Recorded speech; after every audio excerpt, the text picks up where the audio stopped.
Noong Huwebes, kinundenan ng United Nations ang eskalasyon sa pagitan ng Israel at Yemen. Ayon sa tagapagsalita ng UN Chief, nakababahala ang pag-atake ng Israel sa Sanaa International Airport, sa Red Sea ports at sa power stations sa bansa. Anjo Milano po para sa karagdagang mga detalye. Inamin ng Israel nang inatake nito ang ilang targets na may kaugnayan sa Iran-aligned Houthi movement sa Yemen noong Huwebes. Kabilang dito ang Sanaa International Airport kung saan 6 na katao ang namatay. Ayon sa tagapagsalita ni UN Secretary General Antonio Guterres na si Stephanie Tremblay, sinabi ng hepe na ang mga pag-ataking ito ng Israel ay nakababahala. Dagdag nito, papasakay ng eroplano si World Health Organization Chief Tedros Adhanom Ghebreyesus nang atakihin ng Israel ang airport.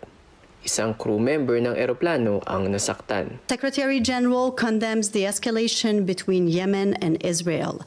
Israeli airstrikes today on Sanaa International Airport, the Red Sea ports and power stations in Yemen are especially alarming.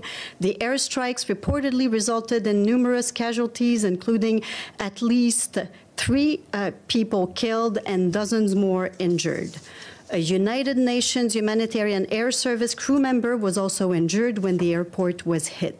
A high-level delegation by the UN, headed by the World Health Organization Director General, Dr. Tedros, was at the airport when the strikes occurred. The delegation had just concluded discussions on the humanitarian situation in Yemen and on the release of UN and other detained personnel. Today's airstrikes follow around a year of escalatory actions by the Houthis in the Red Sea and the region that threaten civilians, regional stability, and freedom of maritime navigation.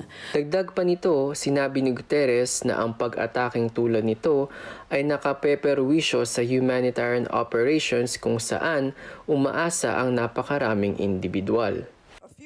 The Secretary General remains deeply concerned about the risk of further escalation in the region and reiterates his call for all parties concerned to cease all military actions and to exercise utmost restraint. He also warns that airstrikes on Red Sea ports and Sanaa Airport pose grave risks to humanitarian operations at a time when millions of people are in need of life-saving assistance. Samantala, sinabi ng Israeli military na bukod sa pag-atake nito sa airport, pinatamaan din nito ang isang military infrastructure sa mga port ng Hodeidah, Salif at Ras Kanatib sa west coast ng Yemen. Inatake rin anya nito ang Hezias at Ras Kanatib power stations ng bansa. Anjo Milano para sa mata ng Agila International. Trusted, connected, on point.